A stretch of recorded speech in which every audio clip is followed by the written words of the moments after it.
Peshawar high court ने उमर अय्यूब की 1 माह की राहदारी नामंजूर करने का हुक्म दे दिया। उमर अय्यूब की जानिब से पेशावर हाई कोर्ट में हिफाजती व राहदारी ज़मानत के लिए दायर दरख्वास्तों पर समाअत हुई, जिसमें वकील ने मौक़िफ़ इख्तियार किया कि दरख्वास्त गुजार के ख़िलाफ़ 24 मुकदमात दर्ज हैं। 4 मुकदमात लाहौर, 2 इस्लामाबाद, 13 रावलपिंडी, 3 अटक और 1 मुकदमा गुजरावाला में दर्ज है। वकील ने कहा कि हमारी दरख्वास्त है कि टाइम ज़्यादा दिया जाए। दरख्वास्त गुजार वज़ारत उज़्मा के उम्मीदवार भी हैं। Chief justice Peshawar high court Mohammad Ibrahim Khan ने इस्तफ़सार किया कि AAG साहब कितना टाइम दें, आप बता दें, जिस पर AAG दानियाल चमकिनी ने कहा कि अदालत को जो मुनासिब लगे वही टाइम दे।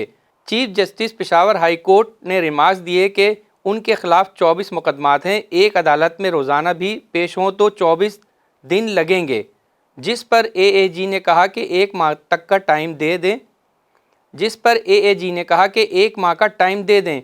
चीफ जस्टिस ने कहा कि हमने कानून के मुताबिक चलना है। वकील की जानिब से अदालत से इस्तदा की गई कुछ ज़मनी में भी चार्ज किया होगा तो अदालत हुक्म दे कि इसमें भी गिरफ्तार ना किया जाए, जिस पर चीफ जस्टिस ने रिमार्क्स दिए कि हाई कोर्ट ने ज़मानत दे दी है, अब कोई गिरफ्तार नहीं करेगा।